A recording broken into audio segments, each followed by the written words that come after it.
Cyber మోసాలు నానాటికి పెరిగిపోతూ ఉన్నాయి. అలాగే అవి విధానాల్లోనూ, అలాగే అవి ముందుకొచ్చేటువంటి ఆకర్షణీయమైన పద్ధతుల్లోనూ అనేక రకాలైనటువంటి మార్పులు కూడా చేసుకుంటూ అనునిత్యం కూడా సరికొత్త విధానంతో ప్రజలను మభ్యపెడుతూ ఉన్నాయి. మరి ఈ నేపథ్యంలో ఈ సైబర్ నేరాలు ఎన్ని రకాలుగా మన ముందుకు వచ్చినా కూడా వాటికి అవి ముందుకు సాగడానికి కారణాలు మాత్రం కేవలం రెండే. ఒకటి అత్యాశ, రెండవది అవగాహన రాహిత్యం. మరి ఆన్లైన్ ట్రేడింగ్ కానివ్వండి, ఆన్లైన్ మోసాలు, సైబర్ ఫ్రాడ్స్, వీటన్నిటి గురించి అవగాహన అనేటువంటిది కల్పించడానికే ఈరోజు ఈ ప్రోగ్రాం అనేది మనం చేస్తున్నాం. ఎవర్ సిన్స్ ఇప్పుడు మనం అందరూ కూడా డిజిటల్ ఏజ్లో ఉన్నటువంటి నేపథ్యంలో ఆన్లైన్ ట్రేడింగ్ కానివ్వండి, అలాగే ఆన్లైన్ యాక్టివిటీస్ కానివ్వండి, ఆన్లైన్ బిజినెస్ కానివ్వండి, ఇలా రకరకాలుగా మనం అంతా కూడా ఆన్లైన్కి అలవాటు పడినటువంటి నేపథ్యంలో ఈవెన్ ఆన్లైన్ బ్యాంకింగ్ కూడా మనం చేస్తున్నాం, మొబైల్ బ్యాంకింగ్ కూడా మనం ఆపరేట్ చేస్తున్నటువంటి నేపథ్యంలో దీంట్లో ఉన్నటువంటి కొన్ని లోపాలని, అలాగే కొన్ని రకాలైనటువంటి లొసుగులు ఏదైతే ఉంటాయో టెక్నాలజీ ఆధారంగా చేసుకొని కొంతమంది హ్యాకర్స్ కానివ్వండి, అలాగే సైబర్ క్రిమినల్స్ కానివ్వండి, వాళ్ళందరూ కూడా సిస్టమ్స్ని హ్యాక్ చేయడం, సీక్రెటివ్ ఇన్ఫర్మేషన్ మాల్వేర్ ద్వారా దాన్ని వేరే విధంగా వాళ్ళు వినియోగించుకోవడం, ఇవన్నీ కూడా మనం చూస్తున్నాం. మరి సామాజిక పరంగా కూడా మనం చూసినట్టయితే ఈ మధ్యకాలంలో ఆన్లైన్ బిజినెస్ అనేటువంటిది ప్రజలను మభ్యపెడుతోంది. ఈరోజు మనం ప్రధానంగా దానిపై ఫోకస్ పెట్టాలి అని నేను భావిస్తున్నాను. ఎందువల్ల అంటే కేవలం మీరు ఒక చిన్న అమౌంట్ ఇస్తే చాలు, మీ అమౌంట్ను మేము రకరకాలుగా మా విధానాల్లో దాన్ని పెంచి దాన్ని ఒక హ్యూజ్ క్యాపిటల్గా తయారు చేసి మీకు ఇస్తామనేటువంటి ఎన్నో ప్రకటనలు మనం చూస్తూ ఉంటాం. సామాన్య సగటు మనిషికి ఎలా ఉంటుందంటే తను ఇన్వెస్ట్ చేసిన అమౌంట్ కొంచెమై తనకు వచ్చేటువంటి అమౌంట్ మాత్రం చాలా పెద్ద స్థాయిలో ఉంటే డెఫినెట్గా తన ఫ్యామిలీకి కానీ తన అవసరాలకు కానీ ఉపయోగపడుతుందనేటువంటి ఒక ఉద్దేశంతో చాలామంది ఇటువంటి వలలో చిక్కుకునేటువంటి నేపథ్యం ఉంది. ఈజీ మనీ అని మనం అంటాం. But you have to understand, ఇక్కడే ఈ సైబర్ క్రిమినల్స్ యొక్క ప్లాన్ అనేటువంటిది సక్సెస్ అవుతోంది. మనీ అనేటువంటిది ఎప్పుడు కూడా ఈజీగా రావటం అనేది ఉండదండి.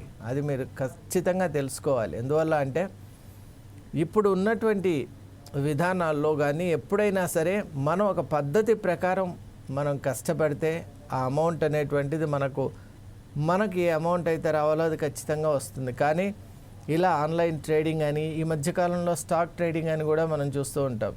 అలాగే డిఫరెంట్ టైప్స్ ఆఫ్ ప్లాన్స్ కూడా ఉన్నాయి. వాటిలో కనుక మనం లిటిల్ ఇన్వెస్ట్మెంట్ చేస్తే it will become magnified into a very big amount అని కూడా చెప్తారు. యాక్చువల్గా ఫస్ట్ ఇనీషియల్గా మనకు కొంత అమౌంట్ విత్డ్రా చేసుకునేటువంటి అవకాశం కూడా ఇస్తారు. అప్పుడు ఏమవుతుందంటే ఖచ్చితంగా మనం కూడా నమ్ముతాం, అవును మనం ఇన్వెస్ట్ చేసాం, మనం 10,000 ఇన్వెస్ట్ చేసాం అనుకోండి, మనకు ఒక 5 lakh వచ్చిందంటే ఖచ్చితంగా మనకేమనిపిస్తుందంటే ఇది చాలా ఈజీగా ఉంది. ఇంకోటి, ఇంతవరకు రకరకాలైనటువంటి ట్రేడ్ సంబంధించిన మోసాలు ఉండొచ్చు, కానీ ఈ స్కీమ్ మాత్రం పక్కా అనే అనుకుంటాం. ఎందుకంటే అక్కడ విత్డ్రాల్ ఆప్షన్ కూడా మనకి ఇస్తున్నారు. And that digital amount is getting reflected on hour particular mobile కానివ్వండి, మన స్టేట్మెంట్స్లో వస్తుంది. అలా మొదలుపెట్టినటువంటి ప్రయాణం మనల్ని ఎంతో దూరం తీసుకుపోతుంది. అంటే ఒక రకంగా మనం చూడాలి అంటే we are coming to the edge of a mountain అని మనం తెలుసుకోవాలి. అక్కడి నుంచి ఆ స్టీప్ ఫాల్ అనేటువంటి తట్టుకోవడం ఎవరికైనా కష్టమే. అందువల్ల ముందు 1 or 2 అటెంప్ట్స్లో మనకు కొంత ఇంక్రిమెంటల్గా అమౌంట్ పెరిగినట్టు దాన్ని విత్డ్రా చేసుకోవడం ఒక రకంగా నమ్మకమైనటువంటి వాతావరణాన్ని కలిగిస్తారు. ఇక నమ్మకం ఒక్కసారి మనకు కలిగిందో we will go out of the way. అప్పుడు ఇంకా మనం మైండ్ ఎలా ఉంటుందంటే ఇంకేం ఆలోచించాం, అసలు ఇది రైట్ ప్రాసెసా, రాంగ్ ప్రాసెసా, అసలు దీని పర్పెట్రేటర్స్ ఎవరు, దీని వెనక ఎవరున్నారు, ఇవన్నీ ఇంకా ఆలోచన చేయటం మర్చిపోతాం. Just we get addicted to that. ఇంకా మనం పెంచుకోవాలి, ఈ అమౌంట్ అనేటువంటిది ఇన్వెస్ట్ చేస్తూ వెళ్ళాలి అనేటువంటి ఒక రకమైన ఇనర్షియల్ ఫ్రేమ్లోకి, ఇనర్షియా ఆఫ్ స్టేషన్ ఎలా ఉంటుందో, రెస్ట్ ఎలా ఉంటుందో, ఇనర్షియా ఆఫ్ మోషన్ కూడా అంతే. ఒక్కసారి స్టార్ట్ అయితే అలా కంటిన్యూ అయిపోతూ ఉంటుంది. అటువంటి ఒక సైకలాజికల్ వీక్నెస్ను వాళ్ళందరూ కూడా తీసుకొని ప్రజలను, మామూలుగా మధ్యతరగతి వాళ్ళను అలా ఈ యొక్క ప్లాన్స్లోకి ఇన్వైట్ చేస్తూ ఉంటారు. అసలు ఈ రోజుల్లో ఒక ఆశ్చర్యం ఏంటంటే ఈ మధ్యకాలంలో మనం చూసాం కొన్ని ఆన్లైన్ ట్రేడింగ్ మోసాల్లో చాలా క్వాలిఫైడ్ వాళ్ళు, అలాగే హైటెక్ సిటీలో పనిచేస్తున్నటువంటి వాళ్ళు, సాఫ్ట్వేర్ ఐటీ రంగాల్లో మంచి రెస్పాన్సిబుల్ జాబ్స్లో ఉన్నటువంటి వాళ్ళు కూడా దీంట్లో నష్టపోయారు, మోసపోయారంటే అసలు మనం నమ్మలేం. అది కూడా 50 lakh, 2 crores అలా హ్యూజ్ అమౌంట్స్ కూడా వాళ్ళు ట్రాన్స్ఫర్ చేశారంటే అసలు ఈ యొక్క విధానం ఎలా వెళ్తోందని మన అందరికీ కూడా ఆశ్చర్యం అవుతుంది. ఇక మామూలు మధ్యతరగతి వాళ్ళకు ఒక్కసారి అలవాటు అయిన తర్వాత దే విల్ ఇన్వెస్ట్ మోర్. వాళ్ళకు ఉన్నటువంటి హార్డ్ ఎర్న్డ్ మనీ ఏదైతే ఉంటుందో దాన్ని ఇన్వెస్ట్ చేసి అప్పుడు డిజిటల్గా అక్కడ మనకు రిఫ్లెక్ట్ అవుతుంది ఎంత అమౌంట్ వచ్చినట్టు. విత్డ్రా చేసుకోవాలి అంటే వాళ్ళు రకరకాల నెపం చెప్తూ ఉంటారు, అంటే ఇప్పుడు కాదు తర్వాత తీసుకోవాలి. మనం కనుక ఇన్సిస్ట్ చేసామనుకోండి, మీరు విత్డ్రా చేయాలి అంటే దానికి ఒక అమౌంట్ కూడా మీరు కట్టాలి అని చెప్తారు. అప్పుడు ఆ అమౌంట్ కూడా యాడ్ అవుతుంది. మళ్ళీ చేసినప్పుడు అప్పుడు వాళ్ళు ఏమంటారంటే ఇంకేదో ఒక పర్టికులర్ అబ్స్టెకల్ అక్కడ ఉంది కాబట్టి ఇంకాస్త కట్టాలి. అంటే ఇలా మనిషి దగ్గర నుంచి స్క్వీజ్ చేసి ఎంత వీలైతే అంత అమౌంట్ అక్కడ తీసుకొని వెళ్తూ ఉంటారు. ఇక దీంట్లో కూడా రకరకాలు ఉన్నాయి. మనం అనుకున్నాం సాఫ్ట్వేర్ ఇంజనీర్స్ ఎవరైతే ఉన్నారో వాళ్ళ విషయంలో అయితే రకరకాలైన ట్రాప్స్ చేస్తున్నారు. ఇక తెలియని వాళ్ళ విషయంలో ఇంకో రకం. ఇవన్నీ కాకుండా మనం చూసినట్టయితే స్టూడెంట్స్ నుంచి కూడా ఆన్లైన్ గేమింగ్ అనేటువంటి ఒక విధానం ఉంది. దాంట్లో గేమింగ్లో కూడా అసలు గేమింగ్ అనేది it is purely A kind of scam and fraud. దాంట్లో చూపించేటువంటిది ఏది కూడా రియాలిటీ కాదు. అసలు మనిషిని అక్కడ ల్యూర్ చేయడానికి, అట్రాక్ట్ చేయడానికి వాళ్ళు పన్నే స్ట్రాటజీ అంటారు. పన్నాగం ఆ గేమింగ్ యొక్క స్ట్రాటజీనే అలా ఉంటుంది. కాబట్టి ఎవరైతే స్టూడెంట్స్ చిన్న వయసులో మనం ఈ మధ్య చూసాం కొన్ని కేసెస్లో ఒక తండ్రి యొక్క ప్రావిడెంట్ ఫండ్ను ఎలా వాళ్ళ అబ్బాయి దాన్ని ఈ గేమ్స్లో పెట్టి కంప్లీట్గా డివాస్టేట్ అయిపోయింది ఆ ఫ్యామిలీ. అంటే చిన్న తెలియని ఆ వయసులో వాళ్ళకు ఉన్నటువంటి ఆ మిడిమిడి జ్ఞానంతో వాళ్ళు ఆన్లైన్ గేమింగ్లోకి నెట్వర్క్లోకి రావటం, అలా సర్వస్వం కూడా కోల్పోవడం మనం చూస్తుంటాం. Sometimes it could even lead to ఇప్పుడు సూసైడ్స్ కానివ్వండి, ఎక్స్ట్రీమ్ ప్రెషర్ వల్ల, ఇక సైకలాజికల్గా సోషలాజికల్గా ఏర్పడేటువంటి అనేక రకాలైన మార్పుల వల్ల ఎక్స్ట్రీమ్ స్టెప్స్ కూడా తీసుకోవడం, అంటే ఇంట్లోంచి వెళ్ళిపోవడం, లేదా సూసైడ్ చేసుకోవటం, లేదా అసలు ఇంకా పెద్ద క్రిమినల్గా తయారు కావటం, ఇవన్నీ మనం చూస్తుంటాం. ఇక ఈ యొక్క స్కామ్స్లో ఇంకొక డైమెన్షన్ ఏంటి అంటే మల్టీ లెవెల్ మార్కెటింగ్. మనం మన ఛానల్లో మల్టీ లెవెల్ మార్కెటింగ్ గురించి కూడా ఒక ప్రత్యేక కార్యక్రమం చేశాం. మల్టీ లెవెల్ మార్కెటింగ్ అంటే ఒక పిరమిడ్ స్ట్రక్చర్ అండి. దాంట్లో టాప్ మోస్ట్లో ఉన్నటువంటి వాళ్లకు కింది వాళ్ళు అలా బ్రాంచ్ అవుట్ అవుతూ వస్తుంటారు. కానీ ఒక్కటి మీరు తెలుసుకోవాలి, బెనిఫిట్స్ అనేవి ఎప్పుడు కూడా టాప్ మోస్ట్ ఎవరైతే ఆ స్కీమ్ తయారు చేశారో వాళ్ళకు మాత్రమే ప్రాఫిట్ ఉంటుంది. అసలు దాని ఆల్గరిథం, దాని లాజిక్ కూడా అలాగే ఉంటుంది. కాబట్టి అది తెలియక ప్రాఫిట్స్ మనకు కూడా వస్తాయని ఎదురు చూస్తూ ఉంటారు. కానీ అవి ఎప్పటికీ కూడా రావు. ఖచ్చితంగా ప్రాఫిట్స్ అనేవి మనకు రావు. ఎందుకంటే దాని యొక్క రియాలిటీ అది తెలుసుకోక ఇటువంటి ఆన్లైన్ మల్టీ లెవెల్ మార్కెటింగ్లో కూడా చాలామంది చిక్కున్నారు. ఈ మధ్యకాలంలో మనం కేసెస్ కూడా చూసాం. ఇక ఆన్లైన్ దీంట్లో కొత్తగా మనం ఒకటి చూస్తున్నాం. ఈ బాస్ స్కామ్ అనేటువంటిది కూడా ఒకటి మనం వింటున్నాం. అసలు చాలా ఆశ్చర్యపోయాను బాస్ స్కామ్ అనేటువంటిది విని. అదేంటి అంటే ఒక మాల్వేర్, ఏదైనా ఒక జిప్ ఫైల్ ఒక కంపెనీలో ఉన్న CEO కానీ HR హెడ్ కానీ ఇంకా ఒక టాప్ మోస్ట్ అఫీషియల్కు వెళ్తుంది. ఆయన ఎప్పుడైతే ఓపెన్ చేస్తారో మాల్వేర్ దానికి కనెక్ట్ అయ్యి, మాల్వేర్ అంటే మలేషియస్ సాఫ్ట్వేర్, ఆ మలేషియస్ సాఫ్ట్వేర్ సిస్టమ్ లోపలికి ఎంటర్ అయ్యి అక్కడ ఉన్నటువంటి ఆ నెట్వర్క్ని హ్యాక్ చేసి అదేం చేస్తుందంటే అక్కడ కంప్లీట్ కంట్రోల్ తను తీసుకొని ఈ హ్యాకర్స్ ఎవరైతే ఉంటారో వాళ్ళు తాము ఏదైతే ఇన్ఫర్మేషన్ ఇవ్వాలనుకుంటారో ఇదే ఐడితో మిగతా వాళ్ళకు వెళ్తుందన్నమాట. సో సమ్టైమ్స్ అది టిపికల్గా ఎలా ఉంటుందంటే ఒక కంపెనీకి సంబంధించిన వైస్ ప్రెసిడెంటే అనుకోండి, అతని మెయిల్ ఇలా హ్యాక్ అయిందంటే అతని నుంచి ఒక HR కానీ ఫైనాన్స్ డిపార్ట్మెంట్కి కానీ ఒక మెయిల్ వస్తుంది. అదేంటి అంటే I mean a secretive meeting, I need this fund to be transfer to a particular vendor అని వస్తుంది. ఎప్పుడైతే ఫైనాన్స్ డిపార్ట్మెంట్ తమ అఫీషియల్ ఇప్పుడు ఇంటర్నల్ మెయిల్ నుంచి వచ్చిందో definitely they will try to honour that. వాళ్ళకున్న ప్రెషర్, అలాగే వాళ్ళకున్నటువంటి డిఫరెంట్ డిపార్ట్మెంటల్ లిమిటేషన్స్ వల్ల they try to honour them mostly. అలా it goes in to the wrong hands. If it continues, అది ఆర్గనైజేషన్కి ఎంత పెద్ద ప్రమాదమో మీరు చూడండి. ఇలాంటి ప్రమాదాలు కూడా ఈ మధ్యకాలంలో జరుగుతున్నాయి. కాబట్టి పేమెంట్ చేసే ముందు ఎక్కడి నుంచి మీకు మెయిల్ వచ్చినా కూడా, మీరు ఏ ఆఫీస్లో పనిచేస్తున్నా కూడా, first in person go and meet the particular department. దీనికి రెమెడీ అదొకటే. ఫినాన్స్ డిపార్ట్మెంట్ అంటే you must go to the department enquire, అసలు ఇలాంటి ఒక ఇది వచ్చిందా. ఇంకోటి పర్టికులర్ అఫీషియల్కి సంబంధించినటువంటి సెక్రటరీ కానీ వాళ్ళని కనుక్కొని ఎంక్వైరీ చేసుకున్న తర్వాతే ఫండ్స్ ట్రాన్స్ఫర్ చేయాలి. ఇక అన్నిటికంటే ఆశ్చర్యం ఏంటంటే సిమ్ స్వైప్ అనేటువంటిది, ఆ సిమ్కి సంబంధించిన ఫ్రాడ్. ఈ మధ్యకాలంలోనే మనం చూసాం, ఇంకా కేసు కూడా జరుగుతోంది. మన ఉభయ తెలుగు రాష్ట్రాలకు సంబంధించిన కేసే. తెలియక ఇచ్చినటువంటి సిమ్ వల్ల దాన్ని తీసుకొని మిస్యూజ్ చేసి ఆ సదర్ పర్సన్కు ఉన్నటువంటి ఫిక్స్డ్ డిపాజిట్స్ కూడా కాజేసి, అలాగే బ్యాంక్లో కూడా ఓవర్ డ్యూ అయ్యేటట్టు క్రెడిట్ కార్డును కూడా మిస్ చేయడం మనం చూసాం, మిస్యూజ్ కావటం. ఇలా సైబర్ క్రైమ్స్ అనేవి రకరకాలుగా వెళ్తున్నాయి.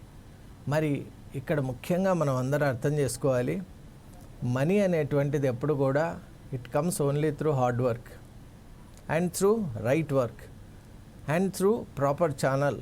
అంతేగాని ఇలా ఎవరో మెయిల్ ఇచ్చారు, ఇంకోటి ఈ మధ్యకాలంలో లింకులు ప్రెస్ చేయడం, అన్నోన్ లింక్ ఓపెన్ చేయటం, అలాగే మనం చూస్తూ ఉన్నాం తెలియకుండా కనుక ఏదైనా ఓటీపీ షేర్ చేయటం.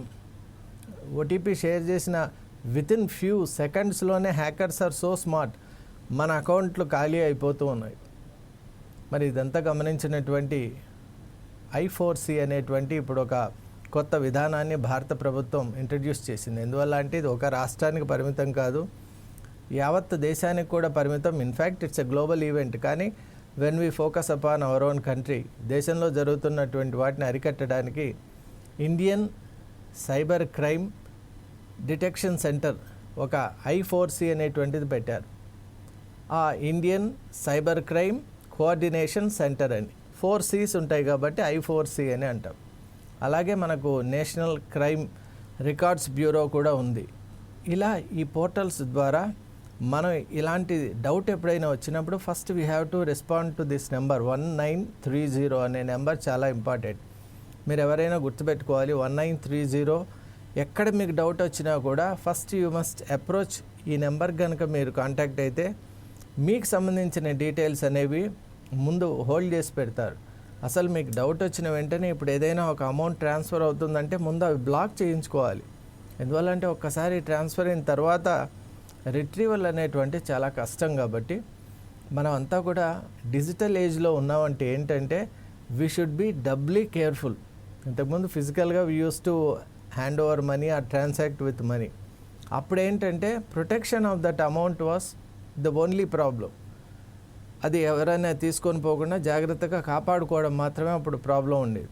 కానీ ఇప్పుడు వీఆర్ యూజింగ్ డిజిటల్ కరెన్సీ కదా, కాబట్టి just by the click of the button our amounts are getting transfer to a number of people or to a set of people or in to a different network. కాబట్టి మనం అంతా కూడా digital ఏజ్లో చాలా జాగ్రత్తగా ఉండాలి. ఇంకోటి మొబైల్ ఫోన్స్ అనేవి కూడా ముఖ్యంగా when they are connected to such financial apps కనుక కనెక్ట్ అయి ఉన్నప్పుడు చిన్నపిల్లలకి ఇవ్వకపోవడమే మంచిది.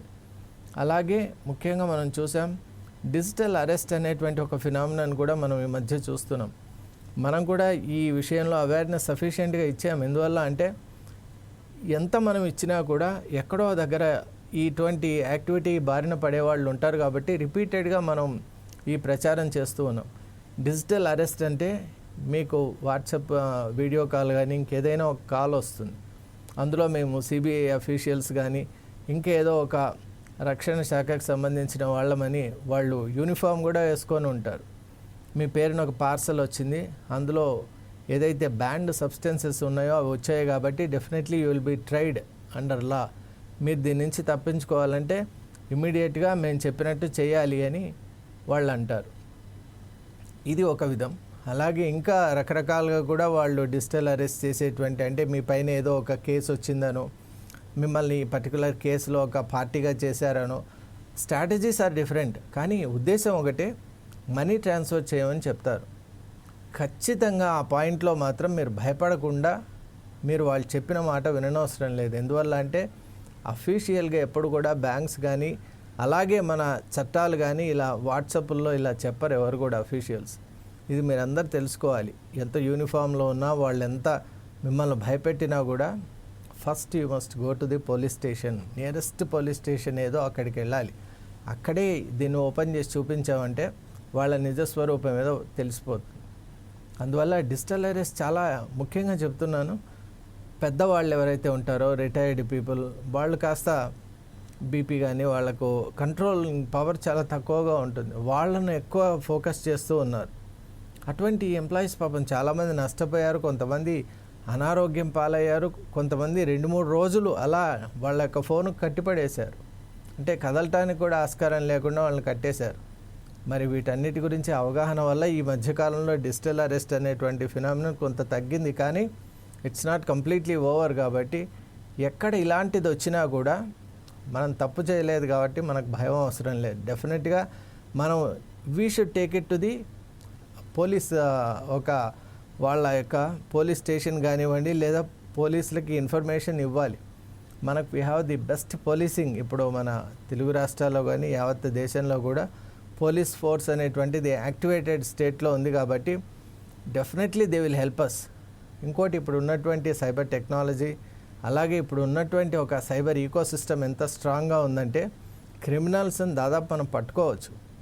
అందువల్ల డెఫినెట్లీ మనం చేయవలసింది ఏంటంటే టైం లూజ్ కాకుండా ఫస్ట్ మీరు ఎవరు వాళ్ళు ఓటీపీ కానీ ఇలాంటిది ఏది షేర్ చేయమన్నా, లింక్ ఓపెన్ చేయమన్నా, రెస్పాండ్ కమ్మన్నా అస్సలు రెస్పాండ్ కారాదు. తెలియని కొత్త నెంబర్స్ జోలికి మీరు అసలు పోవద్దండి. క్యూరియాసిటీతో ఏదో ఇస్తే మనకి ఏదో పెద్ద ప్రైజ్ వచ్చిందనో లేక ఎంతో అమౌంట్ గెలుచుకున్నామనో, ఈ మధ్యకాలంలో అలాంటివి కూడా మనం చూసాం. ఎక్కడో ఇథియోపియా నుంచో ఎక్కడి నుంచో కొన్ని మెయిల్స్ వచ్చి మీరేదో ఒక గ్రాండ్ బొనాన్జా గెలుచుకున్నారు, 5 కోట్లు 50 కోట్లు గెలుచుకున్నారు, దానికి మీరు విత్డ్రా చేసుకోవాలి అంటే ఒక 30 లక్షలు ఏదో కట్టండి అని వస్తుంది. చాలామంది పాపం తెలియక అది కూడా అటెంప్ట్ చేశారు. 5 కోట్లు వచ్చేటప్పుడు 30 లక్షలు ఇవ్వటం తప్పే ఉంది అనే ఒక భ్రమలో ఉంటున్నారు. ఆ మైండ్ సెట్లోకి వెళ్ళిపోతున్నారు. కాబట్టి don't ever believe in that. మీరు చేసేది ఏది కూడా ఆలోచనతో చేయండి. ఎందుకంటే సైబర్ ఏజ్లో ఉన్నప్పుడు సైబర్ సంబంధించిన వాతావరణాన్ని కూడా మీరు అర్థం చేసుకోవాలి. ఈ మధ్యకాలంలో హ్యాకింగ్ అనేది చాలా సర్వసాధారణం అయిపోయింది. కాబట్టి పెద్ద పెద్ద వాళ్ళ నెట్వర్క్స్, వాళ్ళ ఫైర్ వాల్స్ కూడా డిస్ట్రాయ్ అవుతున్నటువంటి నేపథ్యంలో ఖచ్చితంగా మనలో మొబైల్ ఫోన్లో చాలామంది అటాక్ చేస్తారనేటువంటిది మీరు ఎప్పుడూ గుర్తుపెట్టుకోవాలి.